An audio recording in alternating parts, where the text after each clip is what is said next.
तो दुनिया के सबसे बड़े लोकतंत्र के सबसे बड़े महापर्व के आज नतीजे के दिन है, आज जश्न का दिन है उनके लिए जो जीतेंगे, और आज आत्ममंथन का दिन उनके लिए जो नहीं जीत पाएंगे। लेकिन अब आपको बता दें, इस वक्त एक बड़ी खबर आ रही है, उसकी तरफ रुख कर लेते हैं। इस वक्त की बड़ी खबर, लोकसभा चुनाव, देश भर में वोटों की गिनती शुरू हो गई है। 8 बजे से वोटों की गिनती शुरू होनी थी, वोटों की गिनती शुरू हो गई है। इस वक्त की बड़ी खबर आ रही है, थोड़ी देर में रुझान आने शुरू हो जाएंगे। ईवीएम और पोस्टल बैलेट की गिनती एक साथ।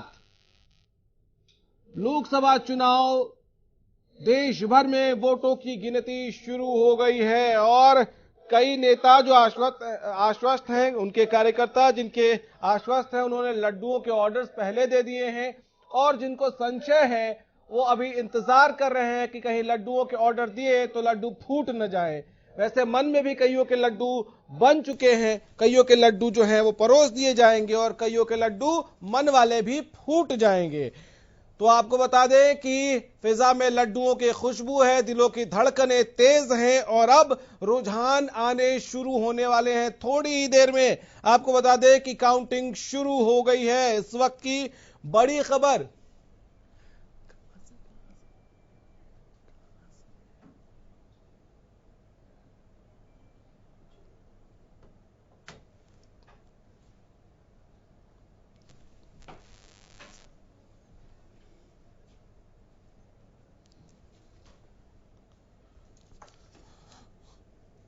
तो आपको बता दें कि रुझान आने शुरू होने लगे हैं, थोड़ी देर में आपके स्क्रीन पर होगा। लेकिन आपको एक बात और बता देते हैं, आज आपको हरियाणा न्यूज की स्क्रीन को छोड़कर कहीं नहीं जाना है। 18 सालों के भरोसे के साथ आपका अपना चैनल हरियाणा न्यूज, सबसे बड़े पैनल के साथ, हर सीट से आने वाली हलचल की हर खबर पर सबसे सटीक विश्लेषण, सबसे तेज रुझान, सबसे तेज नतीजे, सबसे पहले हरियाणा न्यूज पर हम आपको दिखाएंगे। चलिए, 2 सीट पर राजस्थान में बीजेपी आगे है। पहले रुझान आने शुरू हो गए हैं। आप देखिए, राजस्थान की जंग भी बहुत इंटरेस्टिंग है। एक तरफ विधानसभा का चुनाव, बीजेपी हार गई, उससे पहले उसकी सरकार थी। लेकिन याद करिए, पिछली बार जब लोकसभा का चुनाव हुआ था, किस तरह से मोदी लहर में हर विपक्षी उम्मीदवार जो है वो वहां धराशायी हो गया है। पहला रुझान आ रहा है राजस्थान से, जहां 2 सीटों पर बीजेपी आगे। चलिए, सबसे बड़ा पैनल हमने कहा था, उससे आपको रूबरू करवा देते हैं, मिलवा देते हैं। नेहा धवन जी हैं बीजेपी से, राजेश यादव जी कांग्रेस से, योगेश शर्मा जी जेजेपी से, रजवंत जी इनेलो से, वरिष्ठ पत्रकार अशोक चौहान जी हैं, राजनीतिक विश्लेषक के तौर पर RN मलिक साहब हैं हमारे साथ इस वक्त स्टूडियो में मौजूद है। आप सभी का बहुत स्वागत है। और लोकतंत्र के सबसे बड़े पर्व, महापर्व में आज, क्योंकि नतीजों का दिन है, जश्न का दिन है, तो उसकी भी आप सबको शुभकामनाएं। राजनीतिक विश्लेषक RN मलिक साहब, आपके साथ शुरू कर रहे हैं। सर, एक बात बताइए, रुझान आने शुरू हो गए, राजस्थान में 2 सीटों पर NDA आगे चल रही है या बीजेपी आगे चल रही है। राजस्थान और मध्य प्रदेश, ये जो 2 राज्य हैं, क्या यहां बहुत कुछ सिद्ध करने के लिए है बीजेपी के लिए भी, कि विधानसभा चुनाव भले वो हार गए हों, लेकिन यहां बहुत कुछ है उनके लिए? देखिए, राजस्थान के जो विधानसभा के इलेक्शंस थे तो एक बड़ा नारा गूंज रहा था कि विजय राजे सिंधिया तेरी खैर नहीं, मोदी तेरे से बैर नहीं। इसलिए इंडिकेशन तो होगी थी कि ये लोग लोकसभा में साथ आएंगे, जो बीजेपी की वोट देंगे। हाँ। तो अब देखिए, 15 मिनट हुए हैं अभी। रुझान also is not very good indicator, क्योंकि डिपेंड करता है कि फॉर एग्जाम्पल इन हरियाणा, शहरों में बीजेपी स्ट्रांग है, रूरल में कांग्रेस स्ट्रांग है। अब किसके ढोल पहले खुले हैं, किसके बाद में, ये आजकल काफी उतार चढ़ाव, कभी वो 5000 से आगे होंगे, कभी वो 5000 से आगे होंगे, कभी वो 10,000 से आगे। तो ये असली पिक्चर तो 12 या 1 बजे के बाद ही तस्वीर अच्छी, अभी तो धुंधली तस्वीर है। 1 बजे के बाद। लेकिन जो मैं सवाल पूछ रहा था कि इन 2 राज्यों में बहुत कुछ प्रूव करने के लिए है बीजेपी के लिए, क्योंकि पिछली बार जो थंपिंग मेजॉरिटी मिली थी इन 2 राज्यों में, उसके बाद विधानसभा का चुनाव हार जाना और एक बार फिर से लोकसभा चुनाव में नतीजे, क्या ये सिद्ध करने के लिए भी बहुत अहम होगा कि पिछली बार सिर्फ ऐसे ही नहीं आ गई थी और मोदी लहर अब भी बरकरार है? क्या ये भी बहुत कुछ है? पिछली बार जो लहर थी मोदी साहब की, वो तो एक किस्म की सुनामी थी। अब की बार वो सुनामी बोलो एयर विजिबल तो है नहीं।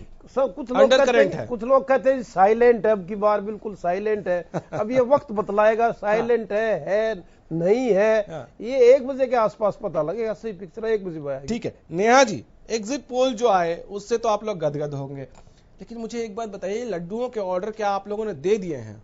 स्टूडियो में लड्डू होने चाहिए थे ना। स्टूडियो में नेहा जी की जिम्मेदारी है आज तो, या बाकी जो मीठा मुंह करोगे तो वो जो ना एक्रोमनी होगी नहीं। मीठा मुंह होने से एक दूसरे के साथ लड़ेंगे नहीं, तो नॉर्मली होता ना पैनलिस्ट लड़ते आपस में एक दूसरे, वो एक कुछ बोले वो कुछ बोले, जैसे यही पर जीत हार हो रही है। अब तो पहले लड्डू खिलाते थे, everybody will talk very sweetly. हाँ नेहा जी, देखिए ये तो जनता का चुनाव है, लोकतंत्र है, और जनमानस का जो मन है वो हमें एग्जिट पोल में दिख ही गया था, क्योंकि एग्जिट पोल चुनाव के बाद लिया गया है और उनकी राय ली गई है।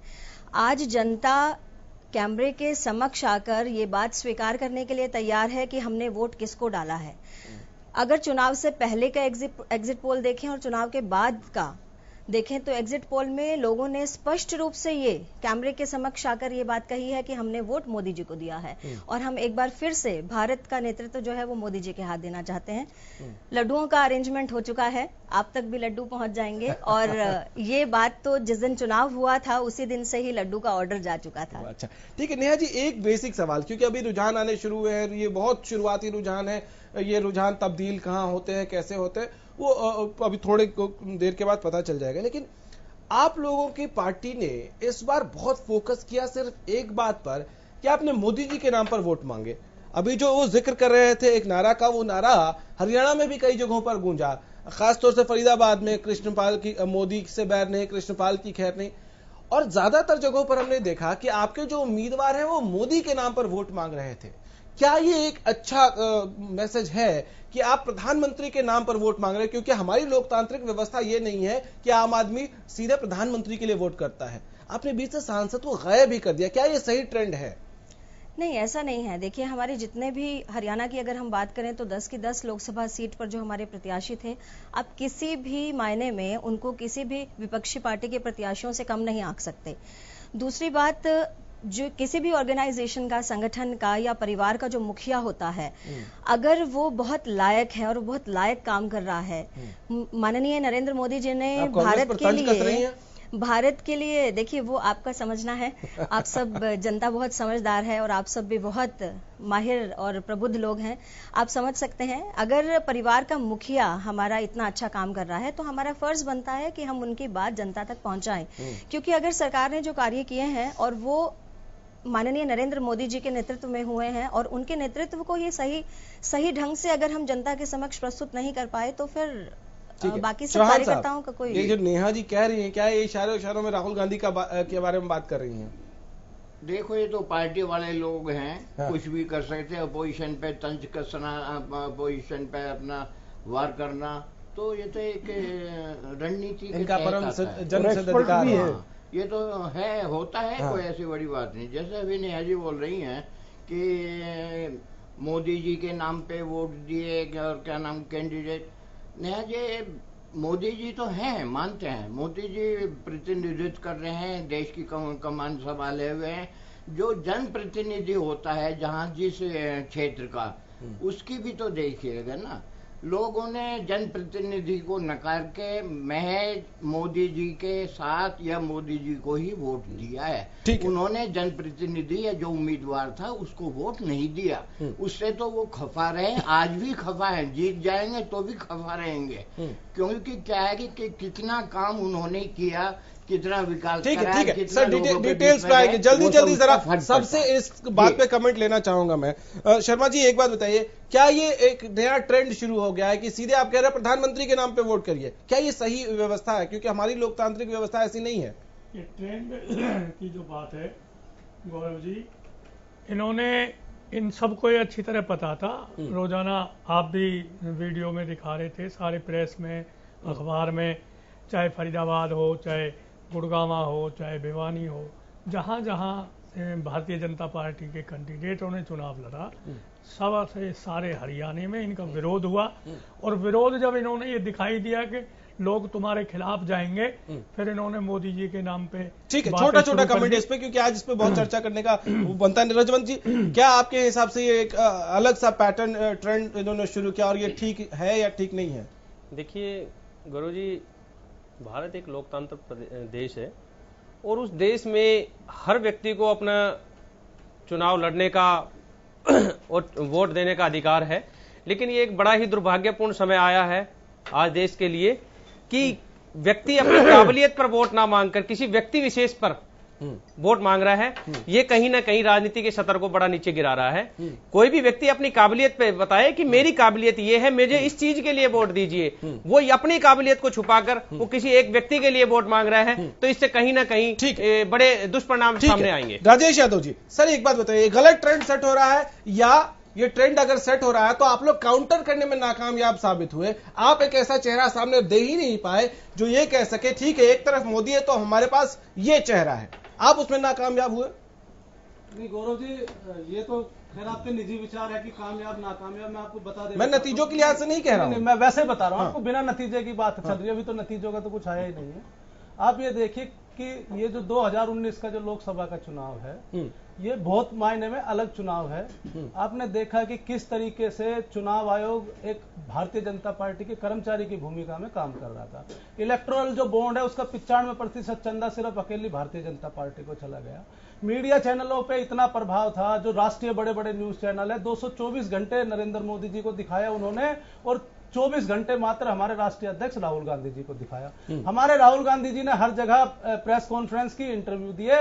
मोदी जी ने एक प्रेस कॉन्फ्रेंस करी, 17 मिनट खुद तो बोल गए वो उसमें, लेकिन एक भी उन्होंने सवाल नहीं लिया। इस 70 सालों में इस देश में कभी नहीं हुआ था कि किसी देश के प्रधानमंत्री ने प्रेस कॉन्फ्रेंस की और उसमें सवाल ही नहीं लिया। इसके बाद आ जाती है मोदी जी। ठीक है, किसी का बड़ा नेता है तो उसके नाम पे वोट मांगे, कोई बुराई नहीं है उस चीज में, लेकिन मोदी जी ने क्या किया? जो सांसद हैं उनको जनता धक्के मार के निकाल रही थी बीजेपी के, वो कह रहे थे मोदी जी के नाम पे वोट दो। मोदी जी क्या कर रहे थे? आप याद कीजिए 2014 में वो क्या कह के आए थे? 2 करोड़ लोगों को प्रतिवर्ष में नौकरियां दूंगा, 3.5 लाख करोड़ का काला धन लेके आऊंगा। नहीं, चुनाव निकल गए, देखिए चुनाव नहीं, मैं बता रहा हूं। देखिए, आप अगर जो मोदी जी की बात कर रहे हैं तो मैं थोड़ा सा, मुझे समय ट्रेंड की बात कर रहा हूं। 3 घंटे का समय, अब सुनिए थोड़ा सा। मोदी जी ने जो जो वादे किए थे, नोटबंदी में उन्होंने कहा था 50 दिन में अगर जो मैं गलत साबित हो जाऊं तो चौराहे पे लटका देना। आज चुनाव में बीजेपी मोदी जी के नाम पे वोट मांग रही है। हाँ। और मोदी जी किस नाम पे? लेकिन इतनी खामियां गिनाने के बाद भी आप जनता तक ये मैसेज क्यों नहीं पहुंचा पाए? 10 सेकंड। मोदी जी किस चीज पे वोट मांग रहे हैं? मोदी जी वोट मांग रहे हैं पुलवामा के नाम पे, मोदी जी वोट मांग रहे हैं बालाकोट के नाम पे, मोदी जी वोट मांग रहे हैं सैनिकों के शौर्य के नाम पे, मोदी जी वोट मांग रहे हैं शमशान कब्रिस्तान के नाम पे, मोदी जी वोट मांग रहे हैं धर्म के नाम पे, जाति के नाम पे। तो आप देखिए, अगर जो इन्होंने, मोदी जी इतने बड़े विकास पुरुष होते तो इनको जो 2014 में वादे किए थे उनके ऊपर वोट मांगना चाहिए था। अच्छी बात, हमें आर.एन. मलिक जी की तरफ चलिए। आप ये बताइए, छोटी सी बात और मैं कहना चाहूंगा कि बालाकोट का जो एयर स्ट्राइक किया एयरफोर्स ने, तो मोदी जी ने कहा मैंने वहां पे घुस के मारा। तो कल ये रिपोर्ट आ गई है कि वो जो हेलीकॉप्टर था वायुसेना का, उसको खुद गिराया, तो उसकी जिम्मेदारी का मोदी जी लेंगे कि वो भी मैंने गिरा दिया, अपने सैनिकों को शहीद कर दिया, 7 सैनिकों को। तो इस तरीके का ये देखिए जो देश में माहौल चल रहा है, कुछ भी बोल देने से संवैधानिक संस्थाओं को तार तार कर दिया गया। यादव जी, कुछ भी आप संवैधानिक संस्थाओं की बात कर रहे हैं, सवाल सुनिए। यादव जी, सवाल लिया करिए कम से कम, ये क्योंकि हम किसी के भाषण सुनने के लिए नहीं आए हैं, तो अगर सवाल पूछा जाए तो सवाल का जवाब दीजिए, फिर सवाल लीजिए। सवाल ये है कि आप जो कह रहे हैं, सर आऊंगा मलिक साहब, आप कह रहे हैं चुनाव आयोग पर जो सवाल उठा रहे हैं, यही बात कांग्रेस के लोग प्रणब मुखर्जी को क्यों नहीं समझा पाए? वो क्यों तारीफ कर रहे हैं? गौरव जी, मैं आपको स्पष्ट कर दूं, पूरे देश ने देखा है। प्रणब मुखर्जी जी ने कहा कि चुनाव होते आ रहे हैं, चुनाव होते रहने चाहिए, संवैधानिक संस्थाओं का मान सम्मान किया जाना चाहिए। आप नहीं कर रहे हैं ना? नहीं, शाम को सुनिए, शाम को प्रणब दा ने क्या कहा कि अगर जो ये लोकतंत्र है, इस लोकतंत्र में अगर जो किसी संस्था के ऊपर, सार्वजनिक जीवन के किसी व्यक्ति के ऊपर अगर जो सवाल उठता है, तो उस सवाल का समाधान भी किया जाना चाहिए। ये भी प्रणब दा ने कहा। सम्मान भी किया जाना चाहिए ना सर? अब नहीं, सम्मान कर रहे हैं हमने। देखिए, आपने तो शुरुआत ही इस बात से की, आप देखिए इलेक्शन कमीशन ऐसा, इलेक्शन कमीशन वैसा। किस प्रकार से मोदी जी को आचार संहिता, मॉडल कोड ऑफ कंडक्ट आप पढ़िए, धर्म के आधार पर नहीं वोट मांगे जाने चाहिए, सेना के आधार पर नहीं मांगे जाने चाहिए। मोदी जी ने खुलेआम और कौन इलेक्शन आते ही जनेऊधारी ब्राह्मण हो जाता है? नहीं, आप ये देखिए, जो साध्वी प्रज्ञा ठाकुर है आतंकवाद की आरोपी, उनको तो चुनाव लड़ने दिया जा रहा है चुनाव आयोग द्वारा, और जो तेज बहादुर है सिपाही है उसका नामांकन रद्द कर दिया गया, और स्टिंग में साबित हो गया। भ्रम ना फैलाइए सर यादव जी, इसलिए नहीं रोका गया तेज बहादुर को क्योंकि वो मोदी जी के खिलाफ लड़ रहा था। उसको किस कारण, किस टेक्निकल बेस पे रोका गया है वो सच बताइए। ठीक है, RN मलिक साहब, सर देखिए, मत फैलाइए। I do not belong to any political party, I am a nationalist. ये में 3 बातें हैं। सब पार्टियों को जितने भी MP बनेंगे ना, 80% MP बन के दे never visit their constituency even once. सही बात। आप अडवाणी जी से ही ले लिया, अडवाणी जी से पूछ लो पिछले 5 साल में वो गांधीनगर से बने थे ना MP, कितनी बार गए। मुरली मनोहर जोशी जी कितनी बार गए। इसी तरह कांग्रेस के भी ऐसे जो MP बन के कभी कॉन्स्टिट्यूशन की तरफ तो देखते भी नहीं। Number 2, I know many MPs जो MP बन के जो उनका 25 करोड़ का वो जो फंड मिलता है ना 5 साल में, वो भी उसमें भी काफी गड़बड़े हुई, उसमें भी काम नहीं करा। वो SHO को अपनी मर्जी का लगवाएंगे, उससे मंथली लेंगे। 2014 में देखिए जिन आदमियों का बीजेपी से कोई भी लेना देना नहीं था, geographically and otherwise. I know one gentleman जो हरियाणा में एक MLA थे, जो और वो भी कांग्रेस सपोर्टर थे, उनको बीजेपी का सवाई माधोपुर से टिकट मिल गया, उनके समझी को UP से मिल गया। क्यों मिल गया? उनमें कोई बीजेपी में कभी उन्होंने निक्कर नहीं पहरी RSS की। वो साफ जाहिर वो कैसे मिला, चंदा दिया है। तो ये अब की बार सोनीपत के MP ना कौशिक साहब, ड्यू रिस्पेक्ट टू हिम, वो पंडित थे और वो एक गांव बड़ी पंडितों का गांव है, पंडितों में गए और उन लोगों ने उसको वो खरी खरी सुनाई, don't enter into our village. हम आपके पास गए, आपने हमारी वाटर सप्लाई कोई सॉल्यूशन किया? हमने ये किया वो किया। अब वो उनके फिर क्या चारा रह जाता है, भाई आप मेरे को वोट नहीं दे रहे, आप तो भाई मोदी जी को दे रहे हैं। फिर लोग सोचते हैं भाई मोदी जी को दे दो यार, मोदी जी का आना जरूरी है। भाई मोदी जी के आने से हिंदुस्तान का नाश कम होगा, दूसरा कोई आएगा वो ज्यादा नाश करेगा, इसलिए लोग मोदी जी को वोट दे रहे हैं। ठीक है, अब इस सवाल से आगे बढ़ते हैं। अब sir, there is a famine of good leaders in the country and it's a very long famine, long drawn out famine. Sharma ji आपके पास आऊं, उससे पहले जरा यादव जी से पूछना था। नेहा जी ने तो कह दिया कि इन्होंने लड्डू के ऑर्डर दे दिए हैं इनकी पार्टी ने। यादव साहब, आपकी पार्टी ने लड्डू के ऑर्डर दिए हैं? बिल्कुल, देखिए अगर जो जनादेश आएगा वो हमें स्वीकार है। अगर जो यूपी की तो सरकार बनती है, वैसे इनका बिहार में इनके लड्डू हमने इस्तेमाल किए थे 2015 में। आप तो इन्होंने खाता बनवा लिया तो वो हम फिर इस्तेमाल कर लेंगे सर। ठीक है, मुकेश मंडल, आप सबको रोक रहा हूँ, सबको रोक रहा हूँ। Sir please. मुकेश मंडल हमारे संवाददाता इस वक्त हमारे साथ सीधे जुड़ गए हैं। सर 1 मिनट सर, मुकेश मंडल जी को जरा दिखाइए स्क्रीन पे। मुकेश, इस वक्त काउंटिंग शुरू हो गई है, क्या हलचल है वहां?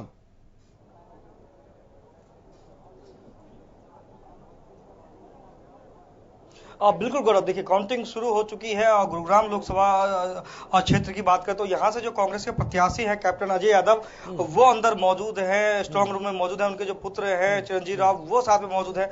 अब यहाँ पे अब कुछ ही देर में जो पहला रुझान आने वाला है वो कुछ ही देर में आ रहा है। ये तस्वीरें अगर आप फुल स्क्रीन में दिखा सकें प्लीज। सेंटर बनाया गया है और चारों विधानसभा की जो पेटियां है और जो मतपेट, बिल्कुल हाँ। मैं दिखाना चाहूंगा आपको, देखिए आप सामने दिखाना चाहूंगा। देखिए पुलिस प्रशासन भी यहाँ पे मुस्तैद है। कमिश्नर की हम बात करें या यहाँ के DCP ACP की बात करें, तमाम जो पुलिस के आला अधिकारी है वो भी मौके पे मौजूद है। कैप्टन अजय यादव मौके पे मौजूद है। और देखिए पहला स्ट्रांग रूम ये है गुरुग्राम विधानसभा का, और यहाँ पे 4 स्ट्रांग रूम बनाए गए हैं 4 अन्य विधानसभा क्षेत्रों का। पहले रूम की बात करें तो यहाँ पे भी जो काउंटिंग है वो शुरू हो चुकी है। इसके साथ ही हम बादशाहपुर सोहना की बात करें हम तो पटौदी की बात करें, ये तमाम जो काउंटिंग यहाँ सेंटर बनाए गए, यहाँ पे काउंटिंग की शुरुआत हो चुकी है। कैप्टन अजय यादव पिछले आधे घंटे से स्ट्रांग रूम में मौजूद है। हालांकि अभी जो बीजेपी की कैंडिडेट्स हैं वो अभी यहाँ पे नहीं आए हैं। राव इंद्रजीत कुछ ही देर में वो भी पहुंचने वाले हैं यहाँ पे। लेकिन माना ये जा रहा है जो सबसे संवेदनशील जो कहे जाने वाला है तो ये गुरुग्राम का जो एरिया माना जाता है, क्योंकि खुद कमिश्नर गुरुग्राम के वो यहाँ पे मौजूद है। काफी देर से वो भी यहाँ पे विजिट कर रहे हैं, अलग अलग जो स्ट्रांग रूम है उसके अंदर जा रहे हैं। लेकिन देखने वाली बात ये होगी कुछ ही देर में पहला रुझान आएगा और इस रुझान के माध्यम से पता लगेगा जो यहाँ से किसको बढ़त मिल रही है। अलग तरीके से यहाँ पे LED वॉल भी लगाया गया है। LED वॉल में भी पहले अपडेट करेंगे, उसके बाद उस वॉल पे दिखाया जाएगा कि पहले रुझान में कौन आगे बढ़ रहे हैं। लेकिन अभी कुछ दिन पहले की बात करें तो तमाम जो आला अधिकारी थे यहाँ पे वो पहुंच गए हैं, क्योंकि माना ये जा रहा था, क्योंकि कुछ खबरें भी बीच में आई थी कि जो अंदर जो पोलिंग एजेंट है वो अंदर ये गए थे तो उनको बैठने की व्यवस्था नहीं की गई थी। हमने दिखाया भी था, हमने बात भी की थी। उसके बाद जाकर कहीं ना कहीं आला अधिकारी भी मौके पर पहुंचे, उनकी बैठने की व्यवस्था की गई और सुचारू रूप से यहाँ पे जो है वो काउंटिंग की शुरुआत की गई। हालांकि अभी तक पहला रुझान आया नहीं है, माना यह जा रहा है कि कुछ देर में पहला रुझान आ जाएगा। उसके बाद देखने वाली बात ये होगी कि कौन सा जो कैंडिडेट है वो यहाँ से बढ़त बना रहा है। हालांकि अभी कुछ ही देर में यहाँ पे रुझान आने शुरू हो जाएंगे, लेकिन बात करें तो यहाँ पे जितने भी उम्मीदवार हैं उनको वो जीत को लेकर आश्वस्त है। कैप्टन अजय यादव से मैंने बात की तो उन्होंने कहा कि पूरी उम्मीद है कि लोकसभा क्षेत्र से, गुरुग्राम लोकसभा क्षेत्र का अगला सांसद मैं हूं, क्योंकि हमने काम किया है, विकास किया, कांग्रेस की सरकार आई थी। लेकिन उधर राव इंद्रजीत की बात करें तो उनका भी साफ कहना है कि जो पिछला जो मार्जिन था 3.5 लाख के आसपास का जो मार्जिन था उसको भी इस बार हम क्रॉस करेंगे, उसका भी रिकॉर्ड कायम करेंगे। लेकिन अभी वेट करना होगा गौरव, क्योंकि पहला रुझान आएगा, उसके बाद ही पता लगेगा जो कौन से विधानसभा से किसकी बढ़त पहले दिखाई जा रही है, कौन बढ़त की ओर आगे बढ़ रहे हैं। ठीक है मुकेश, आप नजर बनाए रखिएगा, आपके पास हम लौट कर आते रहेंगे अपडेट्स के लिए। शर्मा जी, आपकी पार्टी ने लड्डू बनाए हैं, बनवाए हैं या नहीं बनवाए हैं? पहले तो इसी सवाल पे मैं अटका हुआ हूं अभी तक। देखिए, जहां तक लड्डू के विषय पे आप आज काफी ज्यादा आपको इंटरेस्टेड दिखाई दे रहे हैं। रोक रहा हूं। यूपी से जो कुछ अपडेट्स आ रहे हैं, कुछ सीटों पर रुझान जो सामने आ रहे हैं, राजनाथ सिंह जी अपनी कंस्टिट्यूएंसी से आगे चल रहे हैं। सर, मैं कहना चाह रहा था कि आप आज लड्डू पे कुछ ज्यादा ध्यान गौरव भाई आपका है, लेकिन जैसा कि हमारी साथी बहन जी अभी बता रही थी कि इन्होंने अपनी तैयारियां और जिस तरह से लड्डू और ये सब चीज तैयार किए हैं, मैं तो आपसे एक बात कहना चाहता हूं कि आप कह रहे थे कि जब नॉमिनेशन हुए या जिस दिन वोटिंग हुई तभी लड्डुओं की तैयारी होगी। मैं कह रहा हूं इनकी लड्डुओं की तैयारी 14 फरवरी को इन्होंने अपने मन में सोच के रखी थी। वैसे तो ये जनता जनार्दन का आदेश है कि आप शाम तक इनके लड्डू फीके रहें या मीठे रहें, लड्डुओं में कहीं नमक, उनके लड्डुओं पर नजर क्यों डाल रहे हैं? लड्डुओं पर नमक ना मिल जाए। लेकिन 14 फरवरी को इन्होंने ये मान के चले थे, फिर उनके लड्डू पे नजर डाले हुए हैं। आपने आप अपना लड्डू बताइए ना। जहां तक हमारे लड्डुओं की बात है, हम हर हालत में जनता जनार्दन का आदेश मानते हुए मैं बता रहा हूँ 5 बजे हमारे ही लड्डू बटेंगे, इनके लड्डू हमारे काम आएंगे, जैसे अभी राव साहब बता रहे। दूसरे के लड्डू नहीं खाने चाहिए कभी भी। काउंटर अभी लड्डू कभी मत खाओ। मेरे साथी विपक्ष के जो प्रवक्ता हैं वो ये बात कह रहे थे कि साक्षात्कार में प्रधानमंत्री जी ने जवाब नहीं दिया। मैं आपको बताना चाहूंगी कि यहाँ पर मेरे पास जो डाटा है उसके अकॉर्डिंग अमित शाह जी ने 24 साक्षात्कार दिए प्रिंट मीडिया को, 19 साक्षात्कार इलेक्ट्रॉनिक मीडिया को दिए, 3 प्रेस वार्ता की और उनको संबोधित किया, 1366 ट्वीट किए, जिसको रीट्वीट कितने लोगों ने किया ये आप चेक कर सकते हैं, 690 फेसबुक की पोस्ट डाली। इतना सारा पब्लिक कम्युनिकेशन हमने किया जो कि दोनों तरफ से था, टू वे कम्युनिकेशन था। एक भी सवाल का जवाब दिया ना, वो बताओ आप प्रेस कॉन्फ्रेंस में, अभी जो प्रेस कॉन्फ्रेंस वो कह रहे हैं कि प्रेस कॉन्फ्रेंस एक भी सवाल का जवाब आमने सामने प्रेस कॉन्फ्रेंस का मतलब यही होता है कि आप अपनी बात कहें और उसके बाद सामने जो पत्रकार बैठे हैं वो मीडिया का सम्मान कहाँ किया वो बता दीजिए। समय में जो चुनाव का जो प्रचार का टाइम था, 142 जनसभाओं को प्रधानमंत्री जी ने कंडक्ट किया। की बात नहीं हो रही है यहाँ पे, वो कोई बात नहीं। ये पूछ रहे हैं कि प्रेस कॉन्फ्रेंस में जो अमित शाह सवाल ले सकते हैं वो सवाल प्रधानमंत्री स्वयं वहां मौजूद है, उन्होंने वो सवाल क्यों नहीं लिए? सवाल ये पूछा टेक्निकल रीजन रहा होगा। लेकिन एक बात मैं ये बताना चाहूंगी कि बूथ स्तर पर आप में से किसी भी विपक्षी पार्टी के एजेंट तक पूरे उपलब्ध नहीं थे। आपने अगर बूथ का इलेक्शन के दिन सर्वे किया हो, आपने विजिट किया हो, तो मैं यहाँ चैलेंज के साथ कह सकती हूँ कि आपके ना तो बूथ के अंदर एजेंट थे, ना आपके बूथ के बाहर काउंटर पर बैठने वाले एजेंट थे। ये चीज 12 बजे के आसपास हम बता सकते हैं, क्योंकि हमने अपने बूथ के एजेंट बनाए थे, हमने अपने बाहर भी एजेंट बैठाए हैं। मैदान पहले ये कोई बात नहीं है, हमने अपने एजेंट बैठाए हैं। आप इस चीज के लिए कैसे कह सकते हैं? 12 बजे तक तो आपके मैक्सिमम किसने कहा? इसमें हम खुद भी एजेंट हैं, कोई आरोप नहीं है, की बात नहीं है। आप तो खाली ये चीज बताएं, प्रधानमंत्री जी ने कोई भी प्रेस कॉन्फ्रेंस नहीं की, उसके बारे में पूछ रहे थे हम, तो आप उन्हें वो बता दीजिए। इस विषय में भी बात हुई थी कि आप लोग इतने अच्छा ठीक है, नेहा जी के पास इसका जवाब नहीं है क्योंकि बीजेपी में किसी के पास इसका जवाब हो नहीं सकता है। प्रधानमंत्री खुद जब ये कह रहे हैं कि वो सवालों का जवाब नहीं देंगे, अमित शाह कह रहे हैं कि हर सवाल प्रधानमंत्री जवाब दे, जरूरी नहीं है, तो इनको हम टारगेट नहीं कर सकते कि ये बताएं। ठीक है, हम अगले सवाल की तरफ आगे बढ़ते हैं। अब मलिक साहब एक बात बताइए कि अब जो रुझान आने शुरू होंगे थोड़ी देर में, क्योंकि शुरुआती रुझान होंगे तो इसमें बहुत तेजी से बदलाव भी होता है। ये जो ट्रेंड होता है, जरा इसके बारे में बात करें कि कई बार एक लोकसभा में मान लीजिए 9 विधानसभा क्षेत्र हैं और 4 विधानसभा क्षेत्र ऐसे हैं जहां से पर्टिकुलर एक पार्टी का दबदबा है और दूसरी 5 विधानसभा ऐसे हैं जिसमें किसी और पार्टी का। तो क्या ये बहुत तेजी से बदलते हैं समीकरण? हाँ बिल्कुल बदलेंगे जी, बड़ी टफ फाइट अब की बार। ठीक है, देखो एक दो बातें, पिछली बार जो कैंडिडेट बीजेपी का 3.5 लाख से जीता था, अब की बार हो सकता है वो 50,000 से जीते। संख्या उतनी हो जाएगी लेकिन जो वोट शेयर है वो कम हो जाएगा। That is the difference between the tsunami way of 2014 and 2019 if I go by the exit poll. हालांकि लोग ये करें जी एग्जिट पोल ना ये बिल्कुल वो क्या कहते हैं टेलर मेड है, ये सारे क्योंकि टीवी चैनल्स आजकल खरीद रखे हैं, जैसे कहा गया वो वैसे ही करते हैं। They do not reflect the true will of the people. Tribune में जितने लेटर टू द एडिटर आए सबने कहा कि भाई मोस्ट अनकन्विंसिंग एग्जिट पोल्स है अब की बार। वो तो वक्त बताएगा वेदर दे आर ट्रू और द पीपल आर ट्रू। अब तक एक पॉइंट और कहूंगा मैं, एक डाटा शेयर कर दूं बस। 92 सीट्स पर रुझान ये बता रहे हैं कि बीजेपी आगे चल रही है और 42 सीटों पर कांग्रेस भी आगे चल रही है। अब तक ये रुझान है। देखो एक बात मैं कहूंगा, पिछली 41 सीटों पर माफी चाहूंगा सिर्फ कि कुछ एमपी जो पिछली बार बने थे ना, उन्होंने देखा यार एमपी बनने मजा नहीं आया, जो एमएलए और मिनिस्टर बनने विधानसभा मजा आता है। उन्होंने पहले दिन से ही सोच लिया हम अगली बार एमपी का इलेक्शन लड़ना ही नहीं, और वो एक पर्टिकुलर कॉन्स्टिट्यूंसी में जाते रहे, वही पैसा लगाते रहे। अब की बार फोर्सफुल्ली उनको टिकट दे दिया गया। जैसे भिवानी के एमपी साहब है, वो इलेक्शन नहीं लड़ना चाहते थे, एमपी को लड़ना पड़ेगा।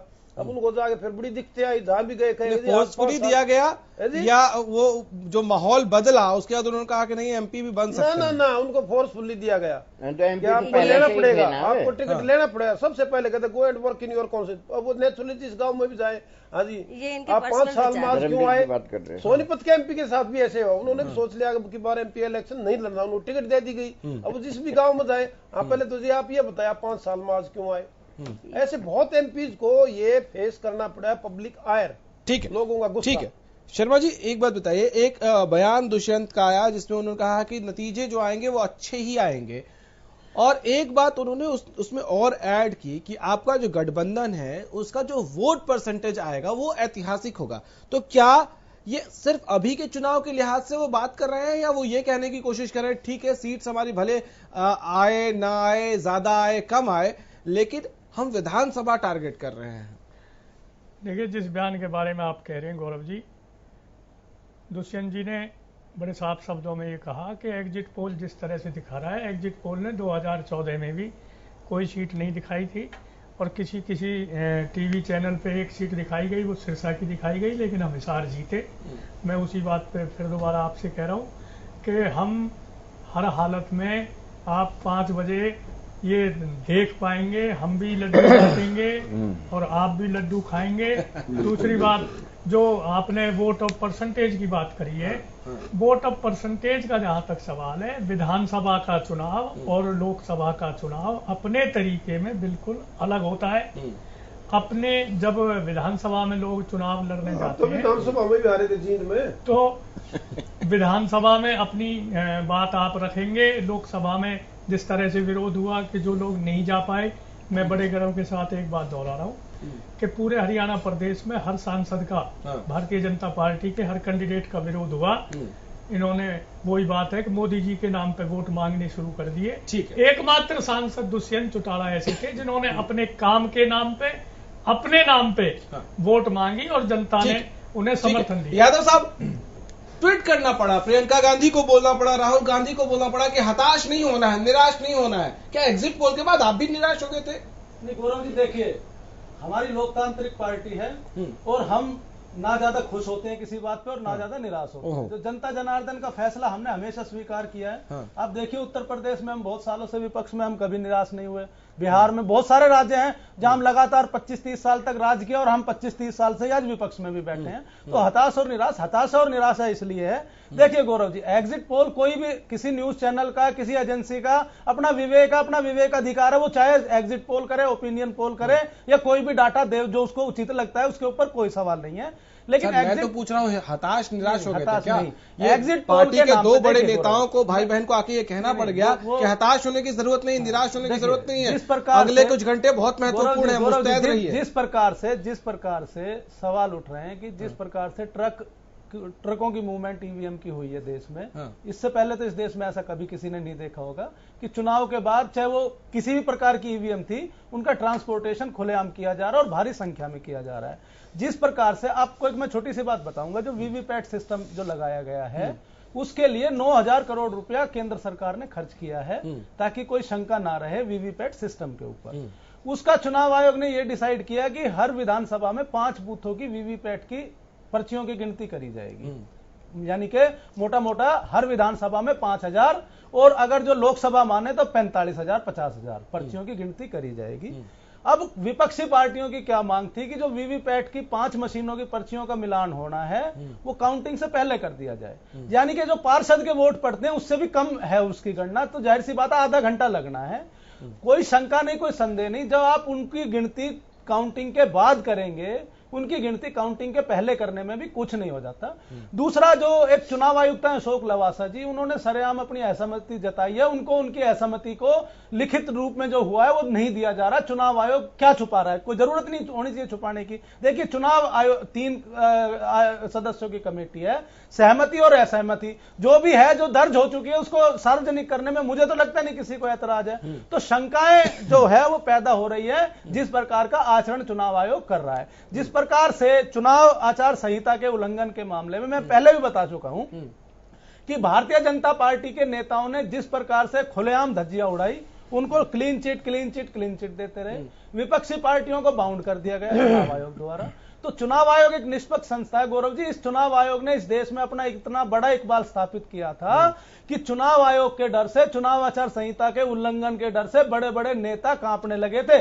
110 सीटों पर बीजेपी एनडीए आगे चल रही है, 55 पर कांग्रेस आगे चल रही है। सर, अब बात पूरी करिए। तो जिस प्रकार से पिछले 5 साल में सीबीआई का आपने मामला देखा, किस प्रकार से रात के 1 बजे रात के अंधेरे में जो खेल हुआ वो इस देश में पहली बार हुआ, किस प्रकार से आरबीआई के गवर्नर के मामले में जो खेल हुआ वो पहली बार हुआ। वही वाली सीबीआई है जिसको सुप्रीम कोर्ट ने तोता कहा था। नहीं, अब आप बताइए ना, वो सुप्रीम कोर्ट ने तोता कहा था, की बात कर रहे हैं ना? सुप्रीम कोर्ट ने आज वो जो बिहार में जो सृजन घोटाला है और वो जो बालिका गृह है उसमें तो ये कह दिया कि ये सरकार निकम्मी है, इसको तो बर्खास्त कर दिया जाना चाहिए। सुप्रीम कोर्ट के अगर जो हम हर वाक्य की बात करें तो आज मोदी जी की सरकार मुंह दिखाने के लायक नहीं रहेगी इस देश में कहीं। कोई सरकार आले सीबीआई ने तोता रहना उसी सरकार का। खैर, रुझान बहुत तेजी से आ रहे हैं, आपकी टीवी स्क्रीन पर हम दिखा रहे हैं। 113 सीटों पर एनडीए आगे है, 57 सीट 57 सीट्स पर अभी यूपीए आगे है और 27 सीटों पर अन्य जो हैं वो अभी आगे निकलते नजर आ रहे हैं। हालांकि ये बहुत शुरुआती रुझान है, हम बार बार कह रहे हैं कि ये सिर्फ शुरुआती रुझान है और ये बहुत तेजी से बदलते हैं आंकड़े और बहुत तेजी से ये रुझान नतीजों में भी कन्वर्ट होते हैं। लेकिन आप लगातार हमारे साथ बने रहिएगा। स्टेट वाइज चौहान वो हम दिखा रहे हैं। चौहान साहब, अभी हरियाणा के रुझान आने बहुत तेजी से शुरू नहीं हुए हैं, इसलिए चौहान साहब एक बात बताइए कि ये जो ट्रेंड है, क्योंकि ईवीएम पर बहुत ज्यादा सवाल उठ रहे हैं, तो क्या ये बहुत अच्छा है कि आप चुनाव आयोग पर शक करें, आप ईवीएम पर शक करें, या फिर जर्मनी में जिस तरह से हुआ और शक व्यक्त किया गया तो उन्होंने कहा कि भाई अगर शक हो रहा है तो उसको क्लियर होना चाहिए। बात बिल्कुल सही है। अपोजिशन है, कुछ तो आवाज उठाएगा, कुछ तो देखेगा। जब उसको पता है कि भाई वन साइड मामला शायद चल रहा है तो वो कहीं ईवीएम से भी अपना टकराएगा, इधर जो है जनता भी कहेगी कर लेंगे। मतलब आप ये कह रहे हैं माहौल बनाने की कोशिश कर रहे हैं हार से पहले? नहीं, हार से पहले नहीं है, उसकी कोशिश है, उसके प्रयास हैं। पार्टी प्रयास करती है कि कहीं कुछ गड़बड़ दिखाई दे रही है तो भाई उसका जो है कंप्लेंट की जाए, कैसे की जाए। जैसे चुनाव आयोग पे अपना जो है आरोप लगाए जा रहे हैं, शायद वो तो गवर्नमेंट की तरफ से उसका बन के रह गया है, इस तरह से रह गया। देखो, ये तो हर पार्टी जब आ जाती है सत्ता में आरोप प्रत्यारोप तो लगते ही हैं। और कहीं कुछ है भी, वैसे तो कहते हैं कि अपना जो इससे जुड़े हुए लोग जो ईवीएम की जो जानकारी रखते हैं उनका साफ कहना है कि ऐसा कहीं कुछ नहीं होता है, बड़े हिसाब से और करके जो है केयरफुली अपना जो किया जाता है, कभी कोई किसी तरह से छेड़छाड़ वगैरह नहीं होती। रही कहना ईवीएम की ट्रांसपोर्टिंग और इस तरह से, ऐसा पहले नहीं देखा गया था। ठीक है, जैसे इस बार देख रहे हैं, इस बार हो रहा है, ऐसा नहीं है। और ये तो देखो इनका अधिकार है पोजीशन का, जो है कहीं कुछ गड़बड़ इन्होंने वायनाड से राहुल गांधी, माफी के साथ रोक रहा हूं सर, वायनाड से राहुल गांधी आगे चल रहे हैं, ये जानकारी दर्शकों के साथ साझा करना जरूरी है। बहुत बढ़िया। रजवंत साहब, आप नाराज मत होइए कि आपके लड्डुओं के बारे में हमने पूछा नहीं। नहीं, आप भी बता दीजिए लड्डुओं का क्या स्टेटस है, ऑर्डर दे दिया है? देखिए, पहले तो मैं एक ही चीज बताना चाहूंगा कि लड्डुओं का बनाना और ये खिलाना ये बाद की बातें हैं। पहले सबसे पहले तो चुनाव का नतीजा देखा जाए, उसी के बाद किया जाए। तो मतलब ये आश्वासन की बात मैं आपको बता देता हूँ कि हम बीजेपी वालों की तरह नहीं है कि रुझान को देखते हैं उन्होंने लड्डुओं के ऑर्डर दे दिए। नहीं, हम इस तरह का नहीं है।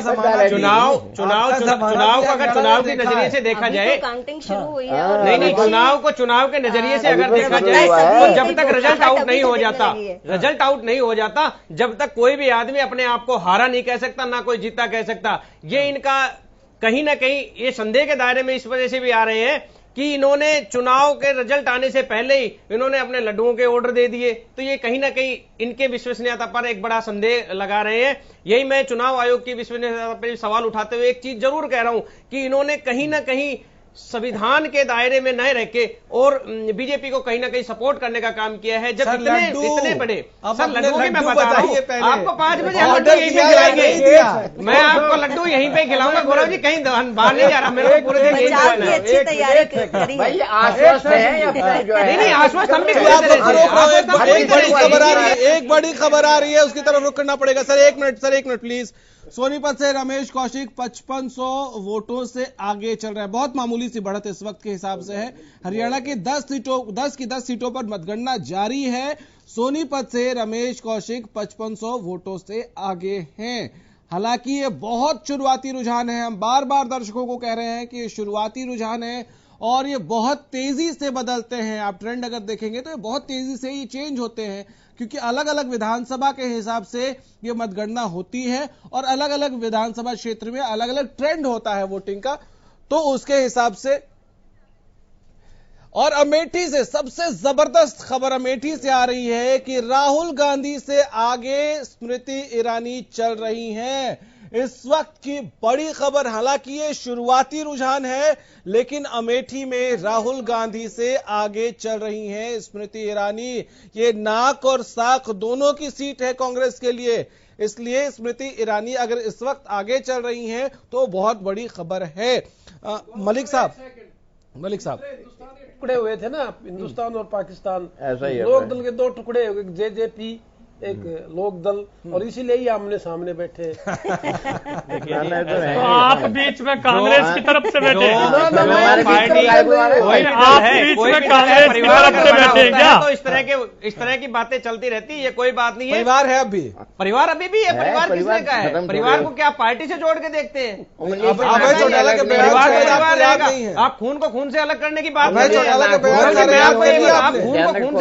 चौटाला के सारे बयान याद कर लिया आपने? मैंने सब कुछ देख रखा है, मैंने सब कुछ देख रखा है, लेकिन आपको मैं यही चीज बता रहा हूं कि राजनीति है, यहाँ पे राजनीति की बात चल रही है। इन्होंने अपने राजनीतिक विचार अलग हो सकते हैं, राजनीतिक विचार अलग हो सकते हैं, परिवार अलग हो सकते हैं, पार्टी अलग हो सकती है। पार्टी अलग, राजनीतिक विचार अलग है, तभी तो पार्टी अलग हुई है। ठीक है। मलिक साहब, मैं आपसे एक सवाल पूछ रहा था सर, इस पे आया जाए। राजीव गांधी और संजय गांधी का परिवार भी अलग अलग पार्टी में। नहीं, और भी बता दूं मैं, और भी बहुत से परिवार है। मलिक साहब, कृपलानी साहब थे अपोजिशन में, उनकी मिसेस श्वेता कृपलानी थी कांग्रेस की यूपी की चीफ मिनिस्टर। तो पार्लियामेंट में कृपलानी जी कांग्रेस को क्रिटिसिज्म कर रहे थे। उन्होंने कहा जी आप क्या क्रिटिसिज्म, आपकी मिसेस तो चीफ मिनिस्टर है। तो कृपलानी जी ने पता क्या कहा कि अब तक तो मैं कांग्रेसियों को बेवकूफ समझता था, अब ये बदमाश भी है, दूसरे की बीवी को ले जाते हैं। तो ये चलता रहा है जी, पॉलिटिक्स में मलिक साहब, मैं उस पर कमेंट चाह रहा था आपसे कि स्मृति ईरानी आगे चल रही है राहुल गांधी कितनी वोट से? अभी तो बहुत छोटा सा मार्जिन है, लेकिन क्या ये नाक और साख की सीट है और क्या यहाँ सच में जो अब तक हम देख रहे हैं एग्जिट पोल्स में और इधर उधर की कांटे की टक्कर है? क्या अभी ये मानते हैं, क्योंकि पिछली बार वोट प्रतिशत बहुत वोट का अंतर जो था जीत हार का वो कम होकर 1 लाख तक आ गया था? देखिए, मैं I will not speak from political angle. हाँ, मेरे लिए दोनों बराबर है, दोनों सम्मान के योग है। अब की बार ये बात हो चुकी थी अमेठी के बारे में कि राहुल गांधी एमपी बनने के बाद बहुत कम आए हैं और स्मृति ईरानी जी हारने के बाद भी अमेठी कॉन्स्टिट्यूंसी को नर्स करती रही, बहुत जाती रही। That probably is the effect कि उन्होंने ज्यादा काम किया। राहुल जी आके नेशनल पोस्ट के पर, ठीक है वो बहुत व्यस्त आदमी, नेशनल लीडर है, कभी उस स्टेट में कभी उस स्टेट में, या उन्होंने चाहिए था अपने सेकंड 2 IC था उसको भेजते के जाके भैया उसको अपने हल्के को संभालो, वो उस बड़े हल्के को इतना संभाल नहीं पाए। प्रॉब्ली लोगों का ये गुस्सा होगा कि भाई देखिए स्मृति ईरानी हमारे पास इतनी आई है, इतने हमारे काम कराए हैं, ये कराया वो कराया। That may be the reason के वो सी इज लीडिंग। ठीक है, मैं यहाँ पर एक बात कहना चाहूंगी। अभी कुछ देर पहले सर ने ये बात कही थी कि जो लोकसभा प्रत्याशी हैं वो अपनी अपनी कॉन्स्टिट्यूएंसी में जाते नहीं हैं और काम नहीं कर रहे। 70% इसीलिए कांग्रेस गई और हमारी भाजपा की सरकार आई। आपने अभी फिर स्वीकार कर लिया कैमरे के सामने कि कुछ तो गए राहुल गांधी जो है वो अपने जो हारे हैं उनकी क्षेत्र कह रहे में नहीं गए उनकी कह रहे हैं, जो हारे और हैं उनकी स्मृति कह रहे ईरानी हैं। अपने लोकसभा क्षेत्र में गई। और आपके यही सारे कारण सांसद है, हरियाणा की बात यही हरियाणा की कारण अगर हम है बात करें कि तो आपका जनता कौन सा ने सांसद भाजपा आगे को हरियाणा में पसंद एरिया में गए? आप जनता उसके ने बारे में बता दीजिए ना। माननीय नरेंद्र मोदी के अगर आप हरियाणा में बैठे हैं, आप हरियाणा की बता दीजिए आपका कौन सा एक सांसद अपने पार्लियामेंट एरिया में गया है? नेहा जी प्लीज सवाल सुनने का वो रखिए टॉलरेंस। हाँ, सवाल पूछिए आप। मैं कह रहा हूं आप हरियाणा के कौन से एक पार्लियामेंट्री एरिया में आप बताएंगे कि हमारे लोकसभा के सांसद हमारे मंत्री हैं वो अपने एरिया में जाके और वहां पे उन्होंने जनता का काम करने का काम किया है? हमारे लोकसभा क्षेत्र के लिए अगर आपको डाटा चाहिए कि कहाँ कहाँ क्या क्या डाटा की काम बात हुए नहीं होगी, धरातल पर आ जाइए। आप कागजी कार्रवाई ना दिखाएं हमें। कागजी कार्रवाई में आप बड़े माहिर हैं, हमें पता है। सवाल पूछ लिया उनसे, जब अब कागज पे झूठ तो नहीं होगा। नहीं कागज झूठ कमाल आप की इसको गौरव जी, verify कर अगर सकते कागज हैं। सच है तो फिर वो धरातल पर हमारी नहीं सरकार रहा ने होमवर्क करके आई है तो कुछ तो बता रही है। हमारी सरकार मैं कह रहा हूं, मैं हमारी कह रहा हूं कि सरकार अगर ने होमवर्क करके आई है पारदर्शिता उसकी रिस्पेक्ट करिए जी सर। जी जी हमारी सरकार ने पारदर्शिता को पूरी तरह से लागू किया है। ऑनलाइन सभी डाटा अवेलेबल है। आप किसी भी लोकसभा क्षेत्र की बात करें, मैं आपको पूरा डाटा बताती हूँ कि लोकसभा क्षेत्र में क्या विकास के कार्य हुए। नहीं, मैं आपसे जो बात वो सवाल ये पूछ रहे हैं, एक मिनट सर, वो सवाल वो पूछ रहे हैं, वो सवाल ये पूछ रहे हैं कि आपका सांसद 10 के 10 सांसद, उसमें से कितने सांसद थे जो उस लोकसभा क्षेत्र के लोगों के दुख दर्द तकलीफ समस्याओं के वक्त उनके साथ थे? टिप्स मैं के नाम भी आपको बता दूंगा जी। यही बात कहना चाहूंगी कि जब तक लोकसभा क्षेत्र में विकास के कार्य कैसे होंगे अगर सांसद वहां पर जनता के बीच में नहीं उपस्थित रहेंगे? तो फिर विकास का मुद्दा क्यों नहीं आया? विकास के मुद्दा तो आया। आप लोग अगर विकास की लाइन को कैमरे के सामने नहीं बोलेंगे, 2019 में नरेंद्र मोदी जी ने या भाजपा ने विकास के मुद्दे को रखकर भी वोट मांगे जनता ने उनको धक्का मारने का काम हमने किया। अपने सभी लोकसभा क्षेत्र में अपने ये विकास के कार्य माइक पर सब जनता के सामने पड़े हैं। अगर ये मैं आपको गुरुग्राम का बिल्कुल बिल्कुल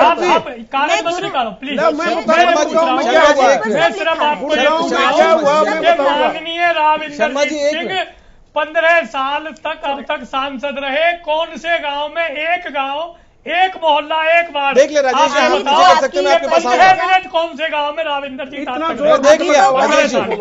अभी तो कई 15 चर्चा साल शुरू में हुई 15 है। मिनट आप कौन से गांव अभी में से रहे? इतनी तेज नहीं चिल्लाएं क्योंकि आपको पूरा संयम रखना पड़ेगा। मेरी आवाज नेहा जी इनका सवाल ले लीजिए, फिर राजेश जी शायद काउंटर करना चाहते हैं 15 मिनट आपको। 15 साल में इंद्रजीत जी कौन से गांव में रहे हैं? मैडम ये बता दो। ठीक है विकास के सर, कार्य मलिक साहब, उसका आऊंगा श्रेय सर। चीफ ये मिनिस्टर रिजल्ट देते हैं। आपको बता देगा। जनता हमारे सभी लोकसभा प्रत्याशियों को जिता रही है। 10 की 10 सीट ही भाजपा की निकल तो रही है। जीतेंगे आपको जब सब बताना। आपके सामने समय क्या है। वो इतने योग्य अभी हैं कुछ कि ही जनता ने घंटों में उनको आप वोट दिया सबके है? सामने रिजल्ट होगा। मैडम जी, क्या वो इतने योग्य हैं कि जनता ने उनकी छवि को देखकर वोट दिया है? जनता बेवकूफ ठीक है, नहीं है, जनता राजेश जी, जनार्दन है। राजेश जी 15 कुछ साल पूछना में चाहते हैं। 15 मिनट कौन से गांव में रहे, सिर्फ ये पूछो। अगर आपके एक आपके गांव। प्रत्याशियों ने कोई काम एक किया गांव। होता तो जनता उनके साथ होती। लोकसभा का कोई एक बिल्कुल, गांव। जनता नहीं, अगर नहीं, हमारे नहीं, साथ में है तो नहीं, आप ये ठीक, बात ठीक, स्वीकार क्यों नहीं कर रहे हैं कि ठीक हम है लोग राजेश हमारे जी, राजेश जी प्रत्याशी बहुत देर जनता से के कुछ कहना प्रतिनिधि चाहते हैं। हैं। नेहा जी ठीक है, यार, आऊंगा। उन्होंने मलिक साहब, मलिक साहब, राजेश जी बहुत देर से हाथ खड़ा किया बोलो जी, देखिए कहना गौरव चाहते जी, हैं। हाँ। अभी सवाल उठाया गया कि राहुल गांधी जी अमेठी नहीं गए इसलिए स्मृति ईरानी जी चुनाव जीत जाएगी। ठीक है, अब मैं आपको बताना चाहता हूँ। दैट में भी अरे सर आप सुनिए, एक मिनट आप देखिए, अब सुनिए, थोड़ा सा धैर्य रखिए। सुनाओ।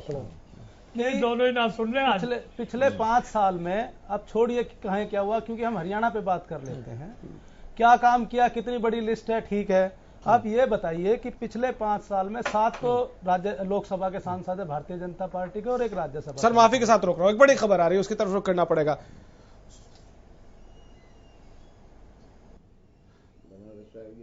मतगणना सेंटर से नारनौल से खबर आ रही, जेजेपी प्रत्याशी स्वाति यादव के पिता से बदतमीजी की खबर आ रही है। मतगणना सेंटर पर पुलिस ने मिसबिहेव किया है, ये इस वक्त की खबर आ रही है। स्वाति के पिता को सेंटर से 100 मीटर दूर भेजा गया है। हालांकि इसमें टेक्निकल एस्पेक्ट्स क्या है वो भी देखना होगा, लेकिन तस्वीरें हम आपको दिखा रहे हैं।